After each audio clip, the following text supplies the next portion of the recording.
Tonight, breaking news, the alarming breakdown at a major airport. ABC News now learning air traffic control lost communications with packed passenger jets for up to 90 seconds as they approached and took off from Newark Airport. Sources telling ABC News air traffic controllers lost radar contact and communications.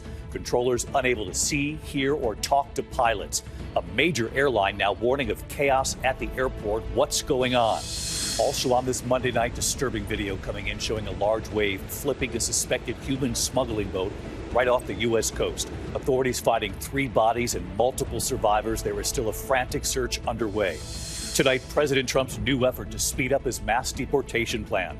The administration now offering undocumented immigrants $1,000 in taxpayer money and a free flight if they self-deport. And tonight, President Trump wants to reopen Alcatraz, calling the prison horrible and beautiful. Here in New York, jury selection underway in the high-profile Sean Diddy Combs trial. Potential jurors asked about that disturbing hotel surveillance video showing Combs dragging and kicking his former girlfriend. And they were asked about other celebrities whose names might emerge in this trial.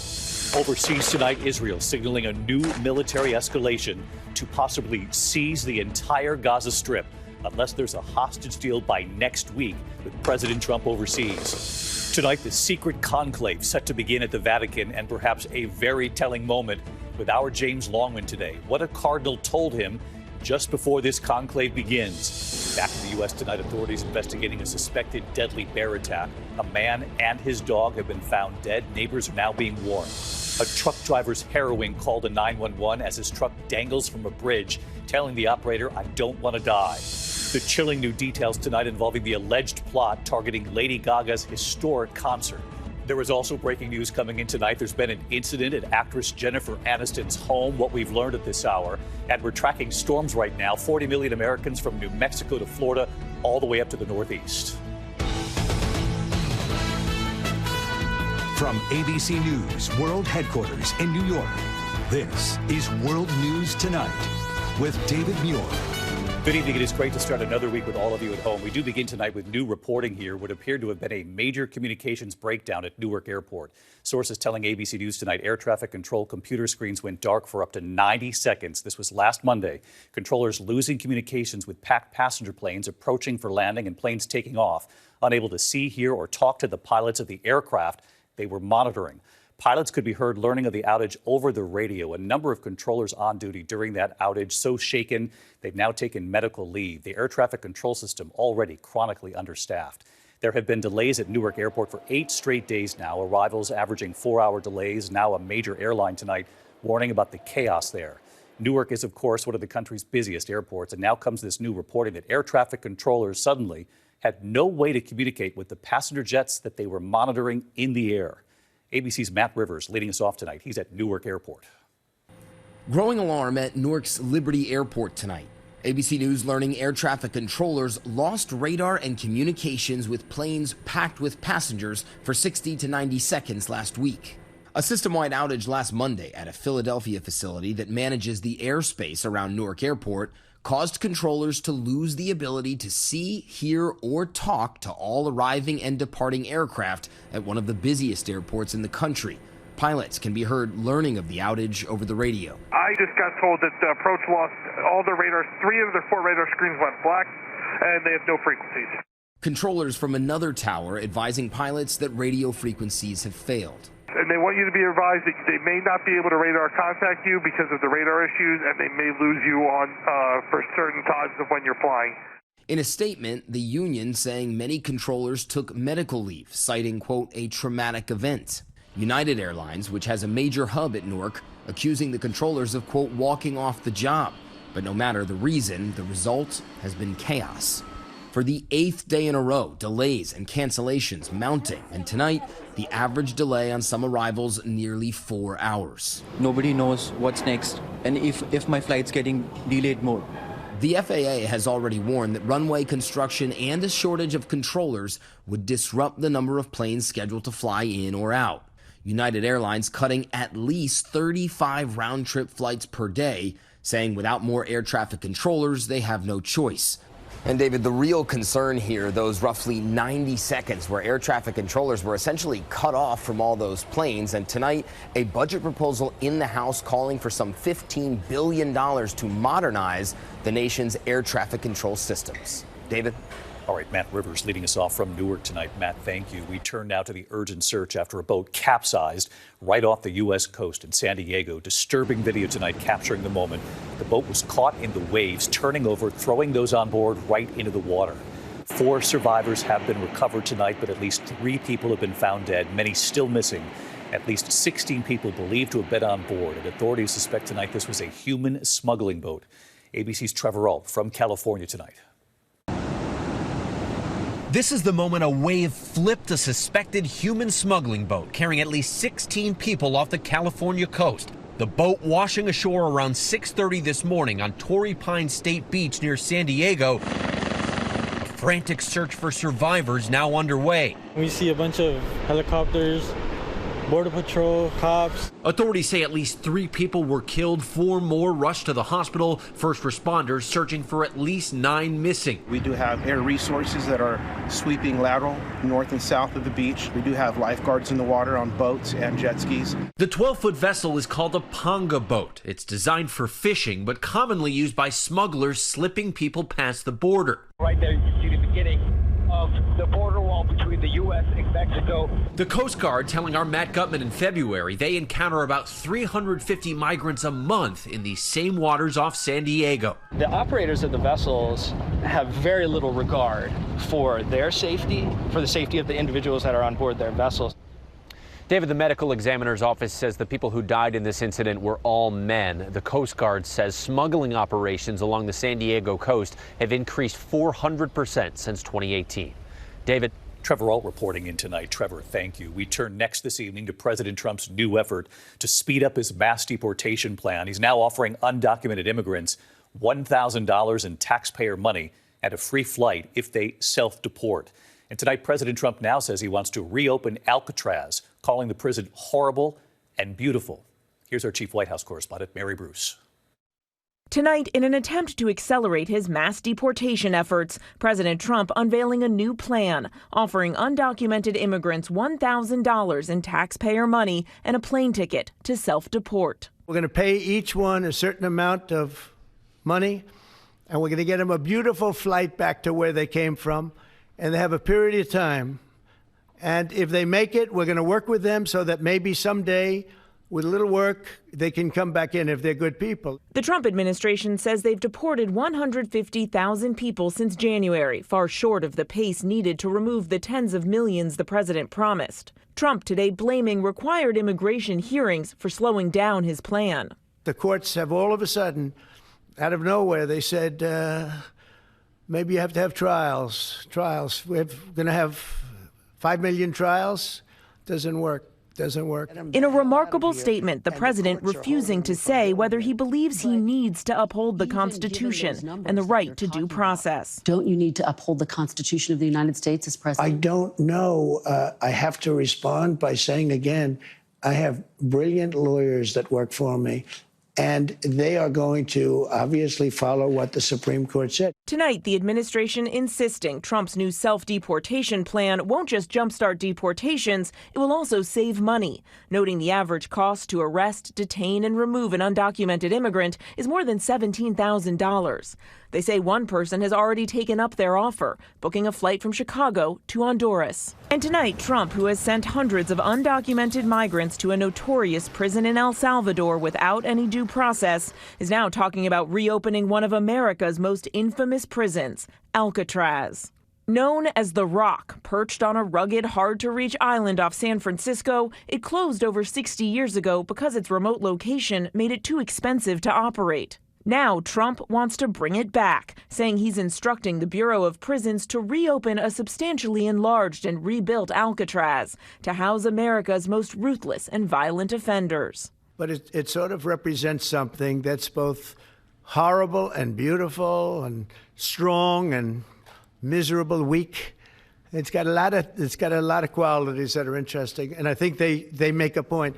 And back to the self-deportation plan tonight. The administration insists this is the safest way to leave the U.S. and avoid arrest. Officials stressing if undocumented immigrants don't leave on their own, they will come after them and remove them. The president saying if you don't self-deport, you will never get a path to come back in.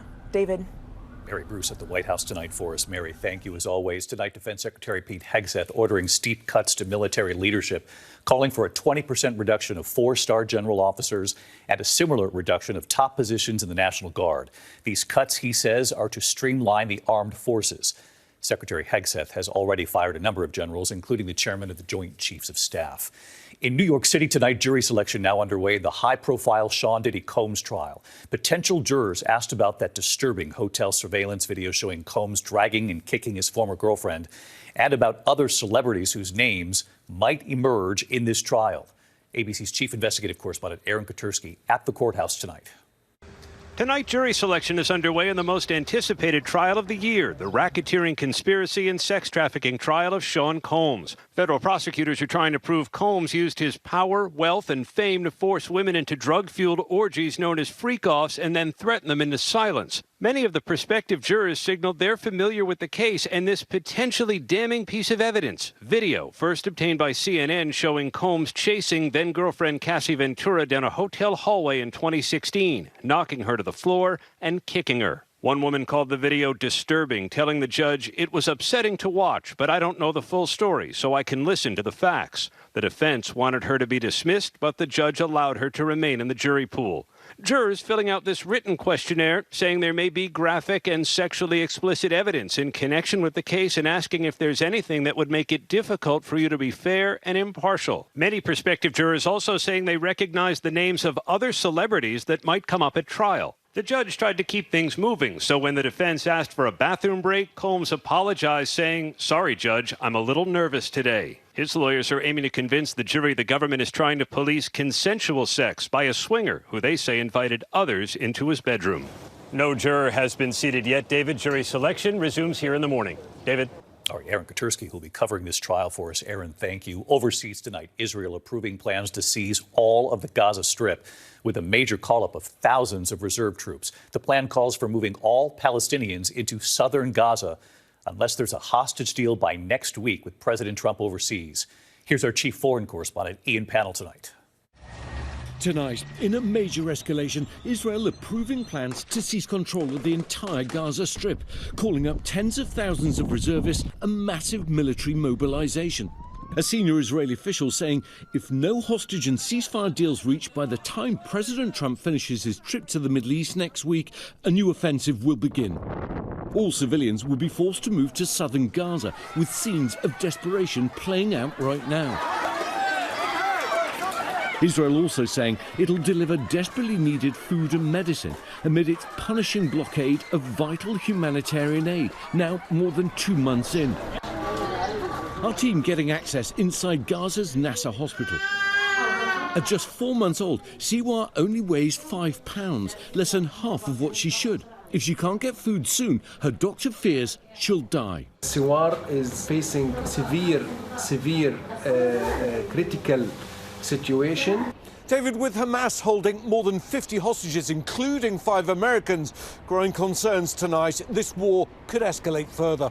David? Our chief foreign correspondent, Ian Pannell, reporting in. Ian, thank you. We turn now to the Vatican tonight. Final preparations underway for the secret conclave, where the cardinals, of course, will elect the next pope. And tonight, what could be a telling moment right here, what one cardinal told our James Longman with the conclave about to begin. James reporting in from the Vatican tonight. With just under 48 hours until the first votes are cast, the most powerful men of the Catholic Church are focusing their minds and mostly keeping their silence. Eminence, hello. How was today's meeting? Hello, Eminence. How was today's meeting? It's the daily dance of the cardinals and the journalists. But the countdown is on. But the Archbishop of Jakarta, Indonesia, did stop to offer a clue. He's one of the 133 cardinals who will choose the next pope. What kind of leader would you like? Many cardinals mention Pope Francis. I think that is an indication. Why? His style or his faith, his doctrine? His simplicity. And today we got a closer look at the outfit the new Pope will be wearing. The vestments for the next Pope. From tailor to the Pope, Ranieri Mancinelli. Nona Altezza. We've made a small, medium and large, he says, for the waist, but not the height. 33 buttons, each one for every year that Christ lived. But the tailor has made only one zucchetto, the Pope's famous white cap. David, tomorrow the cardinals will move into the Santa Marta residence and slowly out of the world's gaze. On Wednesday, they will take their oath of secrecy and conclave will begin. David? All right, James Longman right there at the Vatican again tonight for us. James, thanks as always. I'll be right there with James at the Vatican starting tomorrow night right here. We'll be there reporting as the conclave begins, and as soon as we see the white smoke along with the rest of the world, we'll be right here on the air with the naming of the new Pope. I'll see you tomorrow night from the Vatican. In the meantime, when we come back here tonight, here at home, the deadly bear attack. A man and his dog found dead. Authorities are now warning the neighbors tonight. Also, the news breaking just as we came on this evening, there's word of an incident at the home of actress Jennifer Aniston, what we've learned so far.